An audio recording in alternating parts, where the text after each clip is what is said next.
The Fallout New Vegas Mojave Wasteland is treacherous enough, but why not add mutated insect to that list of dangerous encounters? I'm Mark from Digital Dissection, and today we're covering the Cazador, an insect that seemingly flew out of hell and into our nightmares. There are many mutated things across Fallout's wastes. Typically, some of the bigger challenges involve creatures with their feet firmly placed on the ground. Once they start getting wings, however, frustrations and dependencies on VATS increase substantially. Bloatfly are one example of this, as they're relatively hard to hit without relying on using a targeting system. And while they're technically a prey animal in the larger Fallout universe, they can be annoying enough to tackle if you're an inexperienced wastelander or don't have the right equipment.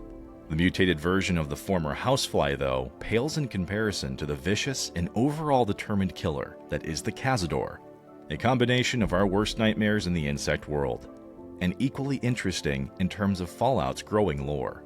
The Cazador is a creation of Fallout New Vegas project director Josh Sawyer, who came up with the creature's inspirations after studying photos of the tarantula hawk wasp, the real-life parasitoid wasp that deals a paralyzing sting to its prey before dragging them back to their nests to be eaten alive by its larvae. The Cazador's story doesn't exactly get more wholesome from here. To tell that story, though, we need to understand the Big MT, a private research facility that existed before Fallout's bombs fell. Initially built underneath a large mountain peak, hence its name, the Big MT sought to pursue the future of mankind and technology, free from the restraints of societal norms. Utilizing widespread experimentation involving robotics, energy fields, and numerous organic life forms as examples, the Cazador fell into the latter, a design of Big MT scientist Dr. Boris, who rewrote the DNA of tarantula hawk wasps.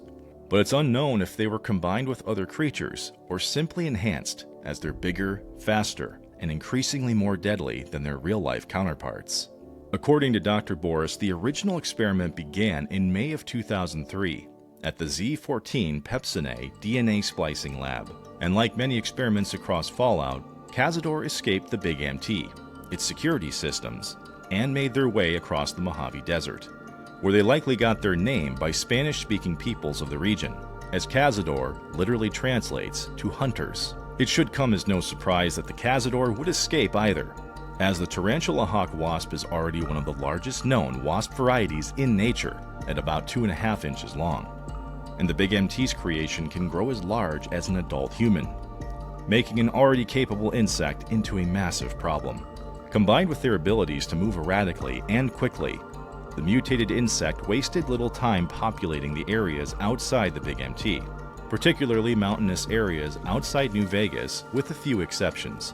Their choice of habitat can be a major point of contention for wastelanders, as even VATS can't quite keep up with their seemingly random flight patterns. And in close quarters, their stings can prove fatal, as they're 3 times as powerful as that of a rad scorpion. And while Cazador are rough to fight solo, they're commonly in packs of 4 or more at a given time. Within nesting areas, this can quickly become a death sentence, and these incredibly dangerous areas have been noted by those in the Mojave Wasteland. But hidden nests, of course, exist as well. If these facts don't make them unappealing enough, aside from their movements while flying, each part of their body can move independently of each other in unique ways, a design choice of New Vegas artist Sean Stewart, meaning that everything from their different sections to individual hairs can all move or shift at any given time, visually making them as off-putting as they are harmful to players. The Cazador's biggest advantage, however, could be its incredibly high perception. Even players who have invested in their sneak skill may not be able to evade them, as they can sense changes in the environment even beyond that of a Deathclaw. And with many different size varieties to contend with, if you see one in your way, maybe test to see if you have an alternate route first.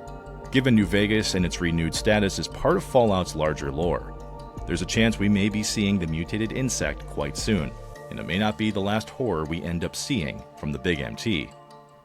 But as always, thank you for joining us as we explored the Cazador and its history as a skilled adversary in Fallout. If there's more Fallout lore you want to see, let us know in the comments. And until next time, pop culture nerds, keep on dissecting.